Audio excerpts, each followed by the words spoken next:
Bonjour, c'est Cryptolyse. On va parler aujourd'hui de Atom, la crypto-monnaie de la blockchain Cosmos. Alors je vous ai déjà parlé de Cosmos.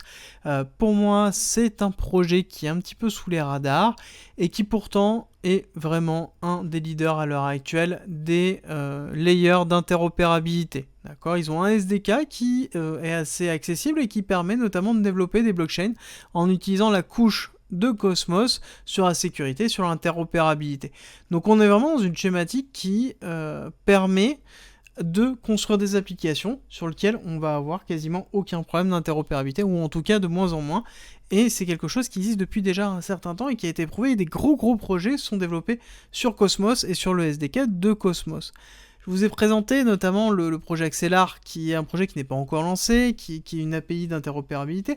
Cosmos à côté, c'est un environnement de développement qui gère l'interopérabilité et qui gère la notion de sécurité et la notion de transfert à travers son token Atom. Donc c'est un petit peu à part. En effet, alors du coup on a des coûts qui sont très faibles, on a des transactions qui sont rapides. Alors certes, oui, on n'est pas sur les 0,17 secondes de Polygon avec leur ZK Rollup, mais on reste quand même sur du 7 secondes sur une finalité, donc c'est vraiment très bon. Et ils ont une schématique de déploiement en hub avec des sous-hubs et des hubs, ainsi de suite, et on va raccorder en fait directement les différentes blockchains enfin les différents réseaux plutôt, sur les différents hubs, et donc du coup, si on est connecté, on peut directement s'interfacer avec les autres écosystèmes. Donc c'est excessivement intéressant dessus, et il y a beaucoup d'applications qui est effectuées. Pourquoi je vous dis que c'est un petit peu sous les radars? C'est parce que les applications qui sont développées sur Cosmos, on les voit beaucoup, mais par contre on parle assez peu du SDK, et je trouve que à l'heure actuelle, il est quand même un petit peu sous-évalué. Petit rappel, je ne suis pas conseiller financier, je vous présente tout simplement mes analyses personnelles, mon avis, à vous de m'utiliser pour construire votre propre stratégie. D'ailleurs, en parlant de stratégie, j'ai posté hier soir le guide d'investissement, donc qui est disponible sur Discord, donc n'hésitez pas à regarder dans la description de cette vidéo, parce que tout simplement il y a le lien Discord pour aller chercher ce guide d'investissement qui est 100% gratuit. Alors, on va regarder l'analyse technique, voir un petit peu où on en est. Si tu aimes mon contenu, n'hésite pas à liker, à t'abonner et à partager, ça m'aide énormément. Donc, sur Atom, nous avons eu une grande période donc, de tout simplement consolidation et d'accumulation wyckofienne, avec notamment une prise de liquidité qui s'est effectuée en mars 2020, et on a eu une accélération du cours qui s'est effectuée début 2021, avec un ATH qui s'est fait début mai, et ensuite on a eu la correction. Donc c'est quelque chose qu'on retrouve généralement sur beaucoup de crypto-monnaies sur cette partie-là, d'accord? Avec une chute qui a été quand même assez sévère, parce qu'on a retracé, donc là on va regarder le retracement qu'on a eu, mais on a eu un retracement qui a été assez important. On a retracé sur le BC, voilà, impeccable, 786, vous voyez comme quoi le Fibonacci ne ment pas, donc on a retracé 786, et on a marqué en fait un arrêt de cette volonté haussière, donc qui a créé en fait un BC, donc tout simplement un début de schématique de Wyckoff. On a eu donc cette baisse qui a un AR, tout simplement après le BC nous avons l'AR, et nous avons eu un ST avec cette accélération de fin d'année que nous avons eu, donc une accélération quand même qui a été assez forte et qui a commencé un petit peu plus tôt que les autres alt. En l'occurrence, vous pouvez le voir, on a eu toute cette accélération en août qui s'est effectuée, et derrière on a une prise de vitesse qui s'est effectuée sur septembre. Par contre, sur le reste de cette accélération que nous avons eu sur le reste de l'année, on voit qu'on a eu une énorme consolidation qui s'est effectuée. D'accord ? On va en discuter un petit peu après, mais ça c'est une schématique, ça montre que l'actif en lui-même a une volonté justement de consolider son cours avant d'avancer, et c'est très intéressant justement de voir un actif comme ça. C'est pour ça que je pense qu'à l'heure actuelle, il n'a pas encore performé comme il pourrait performer par la suite, et on va voir un petit peu pourquoi.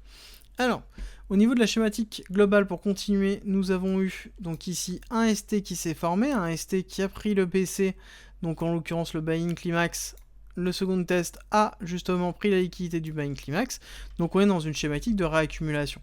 Ça sous-entend qu'on a une indication forte que le cours va vouloir monter, et de toute façon, dans tous les cas, si on regarde la structure classique, on voit qu'on a une schématique qui est quand même très haussière. Donc en l'occurrence là on a quand même un petit retest simple, mais ça n'empêche qu'on a une schématique quand même qui est très haussière, avec des mouvements haussiers, d'accord? Alors quand on est dans l'accumulation, on va aller chercher un saut. D'accord, donc après le ST, normalement on a le saut, et dans une réaccumulation, il est possible que le saut ne prenne pas la liquidité de la R, chose qu'on revoit systématiquement dans une distribution de Wyckoff. Là, dans une réaccumulation, on sait que c'est pas forcément le cas. Alors, au niveau de cette schématique, on a, au niveau de ce ST, une nouvelle schématique qui se met en place, avec un BC, un AR, un ST, un saut qui s'est effectué, donc un saut qui a pris la liquidité de la R. Là, nous avons eu donc un test. Donc là, c'est la grande question, est-ce qu'on n'a pas une autre schématique qui est en train de se mettre en place, qui serait donc une schématique verte, avec une schématique beaucoup plus importante du coup, avec un BC qui est noté ici, un AR ici, hop, on refait, et un ST là. D'accord, donc là, on aurait un véritable test du BC. Donc on a une vraie distribution qui est en train de se mettre en place. Donc on attendrait un saut vert, du coup, qui irait chercher plus bas. Là, à l'heure actuelle, vu les cours, et vu la schématique qui est en train de se faire dans le général, c'est ce que je privilégie par rapport à ça, à cette schématique-là. Donc je confirme, moi de mon côté, cette schématique verte avec une descente, justement, qui va prendre l'AR derrière. D'accord ? Donc on va aller chercher le niveau des 20$ pour aller prendre l'AR, ou en tout cas prendre la liquidité de l'AR, checker le niveau, voire prendre la liquidité de l'AR pour pouvoir se faire. On voit que dans le ST, on a une schématique de Wyckoff de distribution qui s'est validée avec un BCAR, ST, SO, UT. Et donc on a une prise de liquidité là, et une chute derrière avec un second test qui s'est effectué. On a laissé quand même une énorme zone de liquidité dans cette poche des 40. Donc il est possible qu'on ait une remontée rapide pour pouvoir aller prendre cette liquidité là, pour pouvoir valider justement derrière soit une chute sur un saut, soit une possibilité de retest et un UT derrière. D'accord ? Donc là, on attend dans un premier temps une validation de ce qui est en train de se passer ici pour aller chercher potentiellement la R, la liquidité, pour ensuite aller faire un UT et un nouvel ATH, du coup. D'accord ? Alors, qu'est-ce qui se passe en bas ? Là, on a des zones, on va retirer un petit peu ça, on a des zones excessivement intéressantes qui se sont mises en place. On a une première impulsion baissière qui s'est arrêtée ici, avec un retracement effectué, et on a ici la deuxième impulsion qui a été effectuée. Donc on pourrait considérer qu'on a un début d'accumulation de Wyckoff pour un nouveau départ, à confirmer, en l'occurrence, pour moi elle n'est pas encore validée, et je vais vous expliquer pourquoi elle n'est pas validée. Parce qu'en l'occurrence, si on regarde ici, on a donc du coup le SC, le Selling Climax, donc l'arrêt de la tendance baissière, un second test qui s'est effectué, on a eu l'automatic rally qui s'est fait là, et là on a pris la liquidité. Et on voit que la prise de liquidité n'a pas été assez forte, c'est-à-dire que là à l'heure actuelle on a une prise de liquidité juste simple, et on a eu directement une correction qui s'est effectuée. Ce qui veut dire que là en l'occurrence on a la possibilité de faire un spring, donc une descente qui va être effectuée, ou en l'occurrence possiblement une mise en place d'une redistribution pour aller chercher des plus bas. D'accord ? Alors, si on regarde un petit peu et qu'on se projette par rapport à ça, histoire de se donner des objectifs, on va prendre la première impulsion baissière avec justement son arrêt qui s'est effectué, pour voir un petit peu. Et on voit quand même que cette impulsion baissière, si on la réplique par rapport à ce niveau-là, on voit qu'on arrive aux 19$, donc une prise de liquidité qui serait conforme à justement le niveau qui se trouve là. D'accord ? Donc le niveau de la R.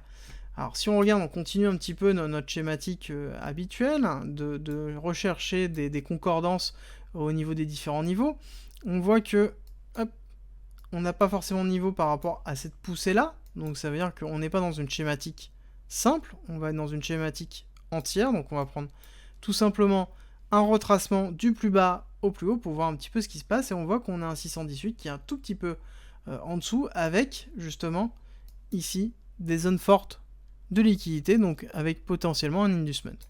À savoir que ici, ce n'est pas un plus bas. Il y a de grandes chances que ce soit simplement un inducement, donc tout simplement une mise en place de liquidité à prendre pour pouvoir continuer.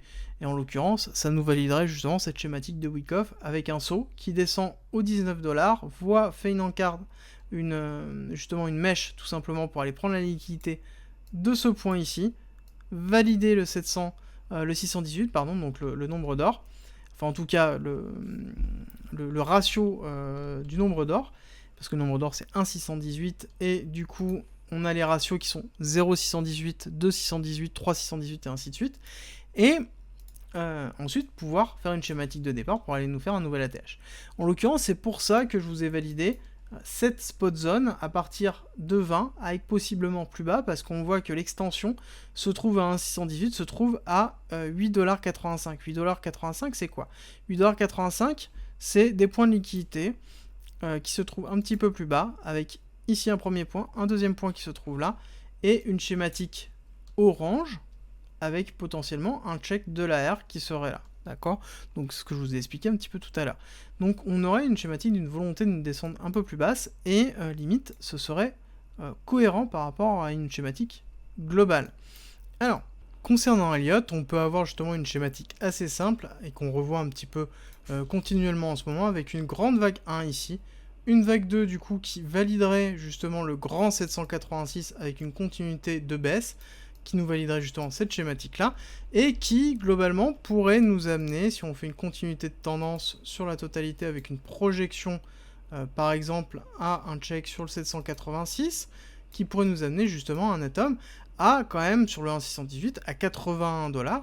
Donc quelque chose qui montrerait quand même des grosses performances, parce qu'en l'occurrence, si on arrive à l'avoir à 10, on se retrouve quand même encore sur un beau x8. Merci d'être resté avec moi jusqu'au bout. Abonne-toi, partage si t'as aimé et rejoins-nous sur Discord. C'est avec plaisir qu'on t'accueillera. Et à très vite.